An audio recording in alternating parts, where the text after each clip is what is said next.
anything from hair dryers and snack-quench toasters and stuff like that that you can also purchase from them, which is not the case with Boots in the UK. I'm just going to go to that slide. I think it was slide number 9 where we left off yesterday, just to ensure that we recap and use this as a launching pad for today's session and for the completion of this chapter. I think what we have identified yesterday is, and like to just and brought them from today is the key. Right. Good chat going on here.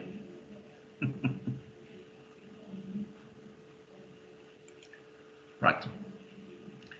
People, yes, it's I think very important for us to remember that the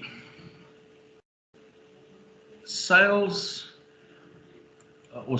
itself fit very tightly into the marketing efforts and strategies of a business. Any business have, as you see on the screen, any business have a specific mission which they portray and state clearly in their vision and mission statements. And they have very clear objectives. As a company, they have objectives. But then within that, obviously, all the different elements, in our case, marketing specifically, the marketing strategy will have a particular objectives as well. And they usually set those objectives after, as we see right at the top, they do analysis of the current marketing or market environment, which are influenced on our left-hand side by external factors, which through a pestle, or in that case with adding ecological now as well, sometimes now also referred to as steeple, analysis, factors that we cannot control but that impact on the outcome of our business and the way in which we achieve our objectives, or that stand in the way of us achieving our objectives. And then your internal audit, where the SWOT analysis comes in, where specifically we would like to determine where we're good at, where we need to improve, do we need additional resources? It's very important to, in the process of recruiting the right people as well. And then within that, obviously, there's a specific sales strategy as well, because if we go through all the different steps, the statement of your marketing objectives, your forecasts, your selection, generating and selecting the strategies, preparing your marketing program, the marketing mix, and then your resources that's necessary. Between those two, determining what exactly the marketing mix is that you are going to require to successfully communicate with your customers is where sales can play a very important role. We'll see, and the reason why I started with this, you'll see later on in the next couple of slides as we progress, we specifically identify in which of these areas that you see on the screen can sales and do sales play a very important role. While we have this image on the screen, it's sales play a very important role in your initial, right at the top, your analysis of the market, because your sales management and your sales managers and the people on the sales force, they are the individuals who are in direct contact with the customers, because they are doing the prospecting, finding new customers, and they are servicing the existing customers. So they have a very good idea of not just what the customers want and what the customers, who the customers are, but also who the competitors are and what the competition is doing. So they play in your initial internal audit. They play a very important role, the sales section of your marketing department in any business.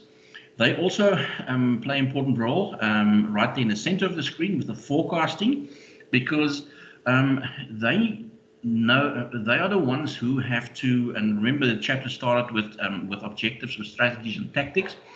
They are the ones who have to refine the strategies and tactics to ensure that the specific targets are met. Because if the targets are not met, then the marketing objectives are not met. And if the marketing objectives are not met, then the company's overall objectives are not met. And they have to revisit their purpose and maybe change objectives. Objectives, however, as I said yesterday, is the last thing you change. You try and stick to your objectives, but if it doesn't work out, you maybe just need to change tactics or strategies. We don't immediately change your objectives. For instance, if I can use a sport analogy, the objective of a sports team to go out onto a field is to win the game. You're not going to change that if things didn't work out or you trained badly. You still want to win the game. You might just say, oh, geez, because we had to change the team before they run onto the field, we need to change our strategy maybe, or use different tactics because we can't use the same tactics with different players because they have different skills. Okay, but the objective that you go onto the field with is just also still to win the game. You're just doing it with different people. So the last thing that you change is your objectives. You try and modify your strategies and tactics first. And then also an area where they very much play an important role, as I said, with the forecasting, is the allocation of resources, right at almost at the bottom, because that's where the budgeting comes in. You need to determine to reach that specific sales objectives, to make the number of sales that you've set yourself as a goal or an objective. You have to identify how many sales people you are going to require, what the expenses are, what resources is necessary, what type of promotions and advertising and are we going to do or is necessary to do. Because if marketing does that on their own and they tell you, there we go, we're running this promotion, and the salespeople, if they're not involved, are the ones who can say, that's not going to work. Well, we're not asking you, we're telling you this is what we're going to do. This is a promotion running for next week. Get used to it, get information, and so when customers phone you, or when you phone customers, that you can inform them about that. That's the wrong way around of doing it, and that's why sales people are very much, and specifically sales management, are particularly involved in the budgeting aspect as well, because that's where we decide what our tactics would be. In other words, what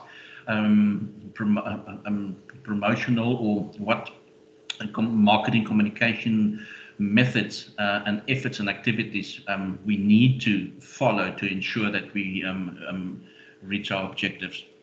So that's pretty much where where sales fit in, or sales basically is found in all of those steps that you have on the screen, but those are the ones specifically where sales play a very important role. Right. I've mentioned to you at the start about Boots. Anybody have any idea? Boots. Have you heard about Boots? We all heard about Clicks. We know about Clicks, and Clicks was in the news last year for dubious reasons, or for not for the right reasons. But anybody? Boots. Heard of them? Anybody who's been to the UK? Is the brand familiar to you? First time you heard about it? It doesn't really matter, but I think it was important for me at this point, where usually when a SWOT analysis is done, the basic principles are explained to the students. The strengths, weaknesses, opportunities, and threats, the 4 elements of a SWOT analysis. And then we do different examples, and usually students provide us with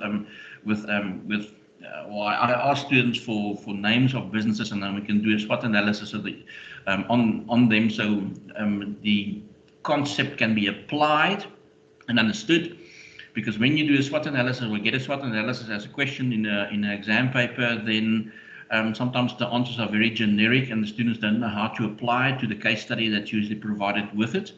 So I thought, you know what, let's look at a specific type of business. In this case, a sort of a pharmaceutical, skincare type of retail business that is well established in the UK and is available online.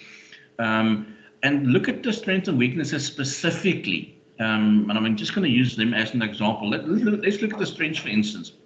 They are well established in the national marketplace, yes. That's something that can be generic and usually is a strength in any business. If you have a strong presence in the marketplace, then obviously it would qualify as a strength. Company has a long history of selling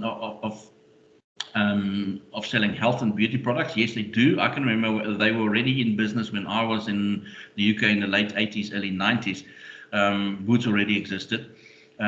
So they have a good reputation. They've sort of paid their school fees, you can say. Location on high streets offer easy accessibility. I can very distinctly remember from my time in the UK that they were positioned and located very, very strategically. Almost every time you come out of an underground station, there was a Boots within sort of the immediate 20 meter radius of that exit. I'm not going to go through every single one of these, but let's look at the opportunities. Well, let's look at the weaknesses first, because both strengths and weaknesses are internal audits. Not all the staff have the same level of experience and training. I do know, yes, I also had a flatmate in the UK who worked at Boots, and it was quite clear to me that there's a very high staff turnover, and that might be one of the reasons, because it does require in specific sections of the business, specific departments of the business, to have specialists, or at least subject experts employed. I know that's a great cost. If you're just going to be an order taker, for that matter, and not really assist the customers in the sales process, then you can actually get away with inexperienced and unqualified individuals. Put yourself in the shoes of somebody going to, or you going to, I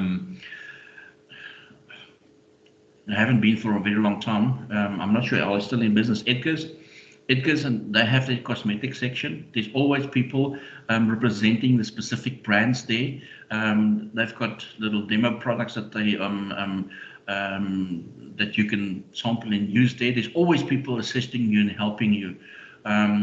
And I will definitely take it from somebody with a qualification in that field, the advice that they would give me. And that's what you expect, I think, as a customer when you go when you're buying specialized products like that, because this is not a sort of a item that you purchase. It's expensive, and it's not something that you just purchase or that you make a budget decision on. People will definitely spend more time in finding the right product and getting the correct advice before they commit themselves to buying. Inconsistent service at times, yeah, I have to admit. And that's always a problem when you have kind of a franchise, like or a retail business with many outlets throughout the marketplace, or throughout a country or a specific region. You cannot duplicate the efforts of the staff at your best branch, so to speak. That's something that you strive towards, and that's a weakness that offers an opportunity and can later on become a strength in your business. Threats. The threats way back already in the 1980s. Before Boots was obviously that your supermarkets are starting now to also sell these type of products, although a limited range of a particular product, but you could still obtain it, and people are creatures of habit, and and convenience, and therefore they very often prefer one retail shop over another, because they can get 90% of 95% of the items that they're looking for at that particular shop.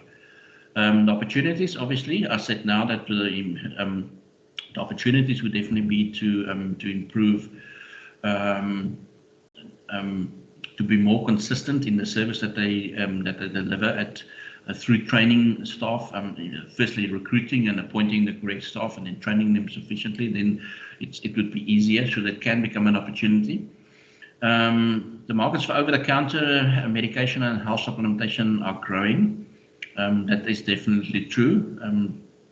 There are some items that you probably are not going to purchase, or at least not for the first time. By selecting it from the shelf yourself, or buying it online, you'd prefer to have a subject expert speak to you about it. I know specifically in this field, it is very important. The range of products that we're talking about that Boots have on their shelves. Customers are becoming increasingly more inclined to self-medication. That's true. I had some horrific stories again yesterday of what people have attempted and are still trying to take as a form of self-medication for to protect them against COVID-19. I'm not even going to repeat it. It's horrific, and that people actually believe that some of these things are going to work, or can work, or might work. I'm almost of the conclusion, of the opinion that you're probably definitely going to get sick if you're probably not going to get COVID if you use that particular product, but you're definitely going to get sick.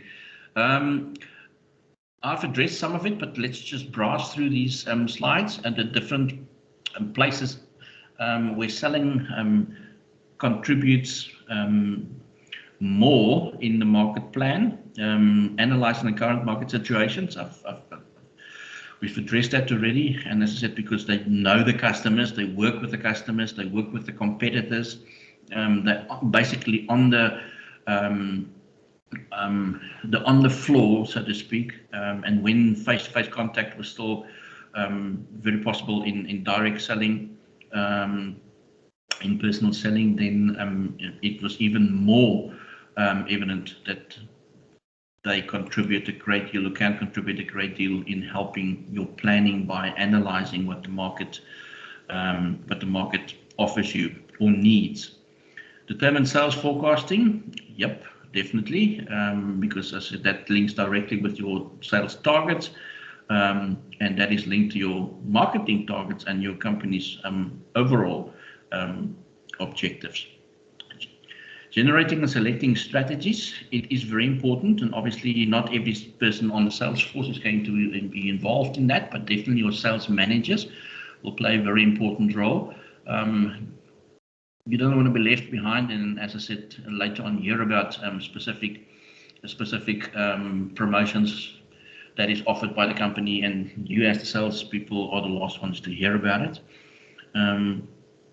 They should be part of strategizing, and that is a very important area where they should be involved. Right, let's go through the process of the stages in the buying process.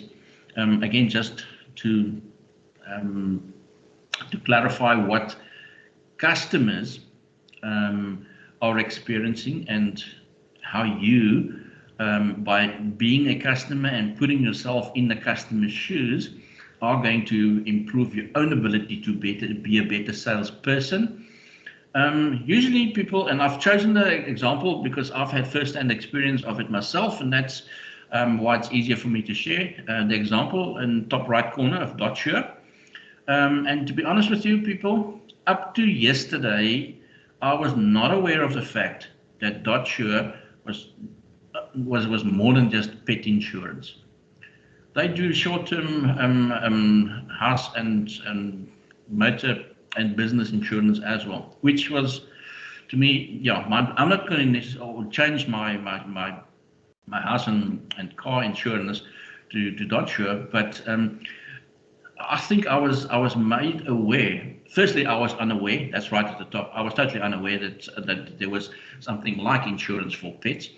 I was made aware through the advertising and the very strong advertising campaign, which is still running very, very aggressively on DSTV, especially during your popular time slots. And because of that, I became aware of it. And at that point where I needed to, I actually, because they use remind and repeat advertising a great deal, like a lot of the insurance companies do, I became aware of it. I was interested. I went onto the website. I contacted them, and as a matter of fact, eventually, I have purchased pet insurance for my animals. And again, that just shows you how the process. It's a natural process, and and that's where you cannot conclude the sale right at the bottom as a salesperson if sufficient advertising and promotion has not been done to move the customer from the unaware state to the awareness and comprehension state where they're going to start obtaining more information that they need to make the decision. So it is important that you understand these steps, and it's important that you, as in this particular module where we deal with sales and operations, that you understand why an understanding of these steps are important when you are preparing for to make a sale. Right, push and pull strategies. Anybody, you can see on the screen, but let's share some examples just to illustrate the two different strategies. Can anybody give me an example of that they have that you can think of that will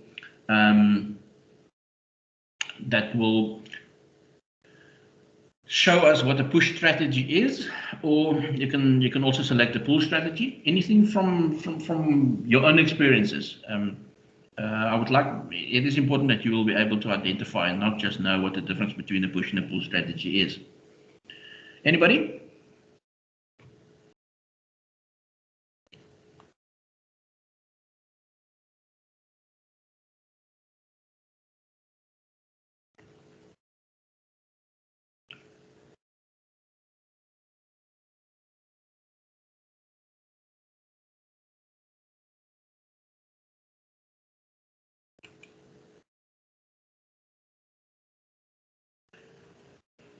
Anybody? Push and pull strategies?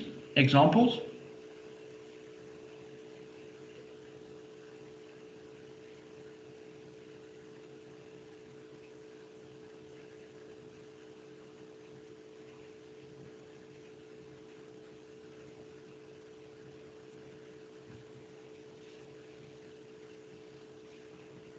I don't want to put any students specifically on the spot by asking them specifically. So anybody, any idea? Give me an example of a push strategy.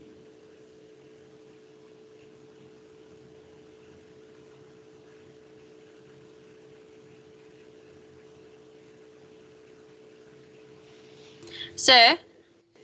Hi, Jessica.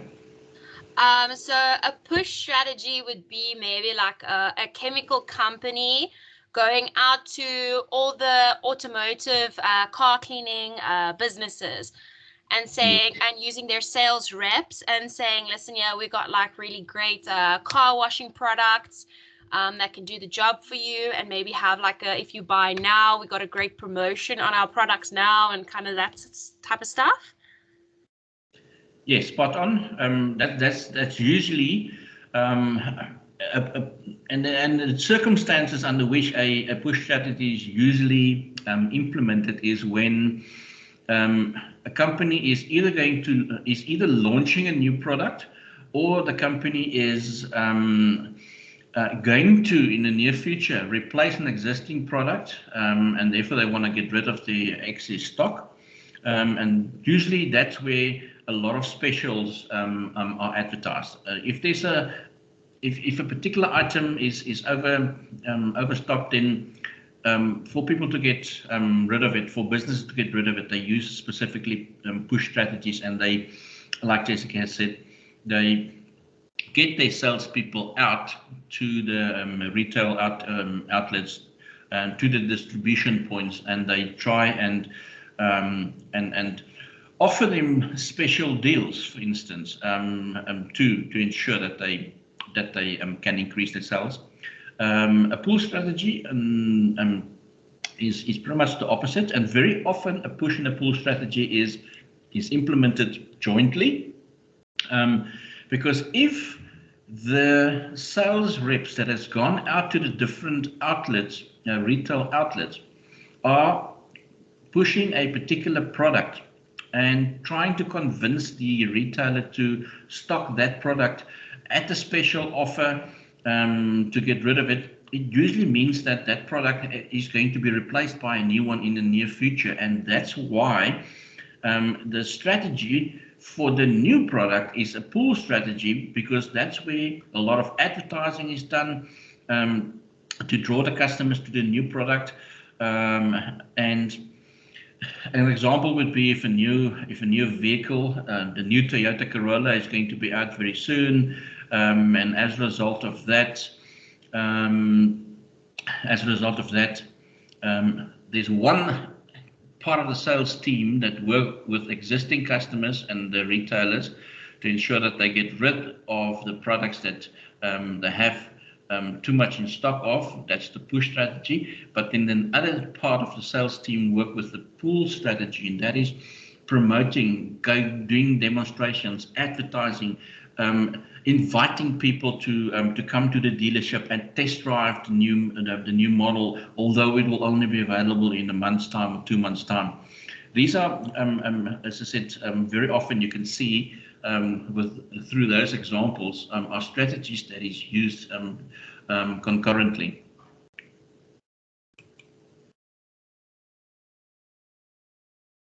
Like I've said right at the start, in the first year, often marketing is confused by, and people say marketing and sales are the same thing. Often people also confuse promotions and selling. Promotions and selling should work together, because a promotion is something that draws the attention. Selling is the component. Selling is the component that actually provides the information and the reassurance, and the process where there's an attempt by the salespeople of a company to persuade the customer that a specific benefit or specific feature is better than another product. Again, I saw on the ad on television last night, the new Samsung Flip and the Samsung Slide. It's still, it just boggles the mind that there are people who spend that much money on a cell phone. And to be honest with you, if I spend that much money on a cell phone, I don't want it to fold. I'll be too scared to fold the thing. But to increase the success of your efforts in sales, you need to ensure that a sufficient promotion runs with it, and therefore promotions and sales should be working and should complement each other in any marketing effort that is done. Very often these advertisements and promotions are not necessarily, and that's why I've chosen Coca-Cola as an example, are not done to specifically sell more products, because the products are so well, or the business and the brand is so well established that they will basically almost sell it itself. But it is it's just a reminder again. It's the promotions that they run is a reminder of the feeling you get when you buy and drink a Coke. So it's important that that promotions and sales run very close to each other and complement each other, because it would definitely aid the awareness that that needs to be increased to ensure that your sales efforts are successful. And then obviously it's very important to build the reputation of your brand or your business as well. We've already done sales strategies to tactics right at the start. I'm not going to repeat the examples.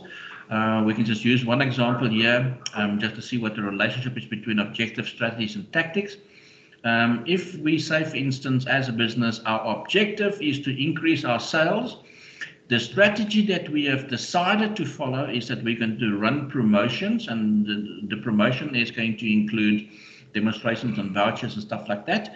The tactics, the tactics that we'll follow as a form of our, to ensure that our promotion is successful would be offering discount coupons and doing demonstrations for people where they, after they've sampled it, they can get a discount coupon if they're interested in buying the product. So that's a tactic that is followed to ensure that the promotion is successful, and as a result, the sales increase. Okay, so I think we all understand at this point the relationship between objective strategies and tactics.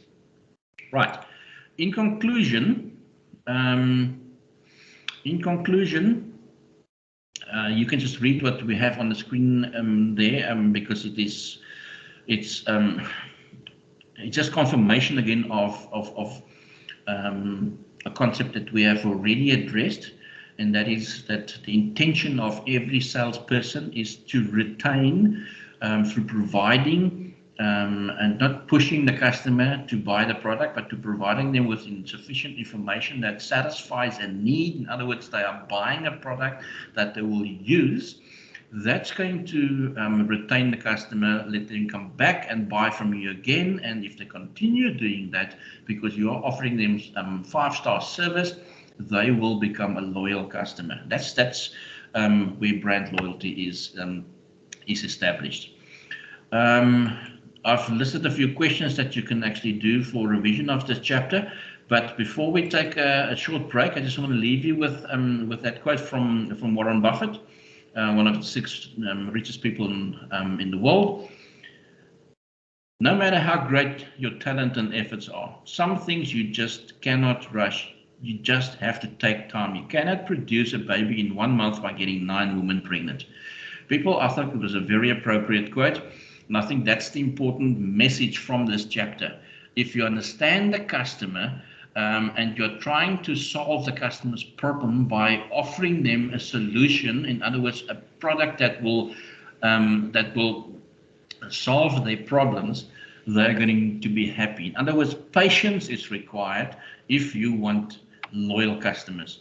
You're not going to get loyal customers if you're impatient, because then they will pick up like that you are trying to make a sale and nothing more than that. Okay, that would be that for our first session this morning. I'm going to stop the recording. I'm going to stop the recording of the session, and I'm going to